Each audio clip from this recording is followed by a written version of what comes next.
আমার মনে হয় তোমার একটু মানিয়ে চলাটাই বেটার। এতে হয়তো তুমি পরাজিত হবে, কিন্তু একটু ভেবে দেখবে এই পৃথিবীতে স্বামী থেকে আপন কেউ না। যেদিন হাতটা ছেড়ে দেবে সেদিন বুঝবে পৃথিবীটা কত কঠিন। তাই যতদিন আছে তাকে শক্ত করে আঁকড়ে ধরে তাকে নিয়ে বাঁচো। হ্যালো এভরিওয়ান, আমি সীমা। প্রতিদিনের মতো আজও আরও একটা নতুন ব্লগ নিয়ে হাজির হয়েছি। আশা করছি তোমাদের খুব ভালো লাগবে। আর ঈশ্বরের কৃপায় তোমরা যে যেখানে আছো সুস্থ আছো, এটাই আমি কামনা করি। আর আমিও ভালো আছি। আচ্ছা, ভিডিও শুরুতে জানাচ্ছি, যদি ব্লগটা ভালো লাগে তাহলে অবশ্যই লাইক কমেন্ট করো, আরও যদি একটু ভালো লাগে তবেই শেয়ার করো। আচ্ছা, আরও দু চারটা কথা না বলে পাচ্ছি না, স্পেশালভাবে আমার ফেসবুক ফ্রেন্ডদের জন্য, যারা কন্টিনিউ আমাকে ইনবক্সে মেসেজ করছো এবং লাইভে এসেও কেউ জিজ্ঞাসা করছো, তাদেরকেই বলছি। আচ্ছা, তোমরা বলছো যে আমরা প্রত্যেকের বাড়িতে যাই, কিন্তু প্রত্যেক আমার বাড়িতে আসে না।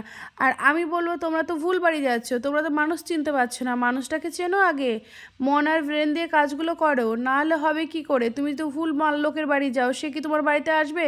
তারা তো তোমার পরিষেবা নিয়ে বসে থাকবে, লাস্টে একটু থ্যাংক ইউ বলে বেরিয়ে যাবে। আর নিশ্চয়ই তোমরা থ্যাংক ইউ শোনার জন্য এখানে আসুনি। এখানে আমাদের একটাই সম্পর্ক, তুমি আমার ভিডিও দেখো, আমি তোমার ভিডিও দেখি। কি ঠিক বলছি তো?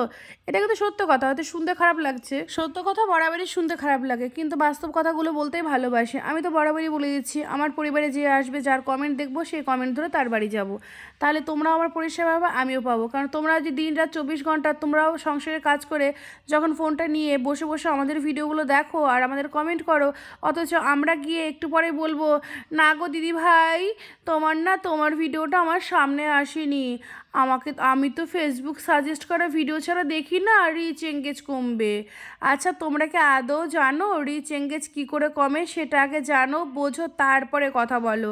বড় বড় কন্টেন্ট ক্রিয়েটাররা কিছু কিছু কথা বলছে, তারাও একটু ইচ্ছাকৃতভাবেই একটু ভুলও বলছে, সেটা অবশ্য ওরা নিজেরাই জানে, ওরা হয়তো ভিউসের জন্য এরকম বলছে।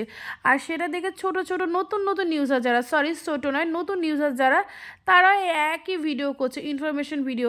আচ্ছা, তোমার পরিবারে আছে 2000 ফলোয়ার, তাই তোমার ইনফরমেশন ভিডিওকে মানুষ বিশ্বাস করে? তুমি যদি সত্যিও বলো তাও বিশ্বাস করবে না।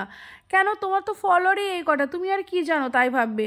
সেজন্য নিজের আইডিগুলোকে বড় করো, তারপরে ইনফরমেশন ভিডিও করো না। আর তার মাঝে যদি বলো ভয়েস ভিডিও করতে, ভয়েস ভিডিও কী দিয়ে করবো?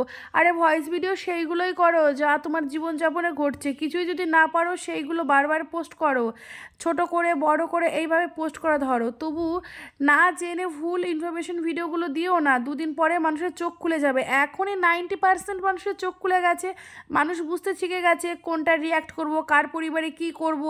এই ট্রেন্ডিং কথাগুলো মানুষ কিন্তু এখন আর মানছে না।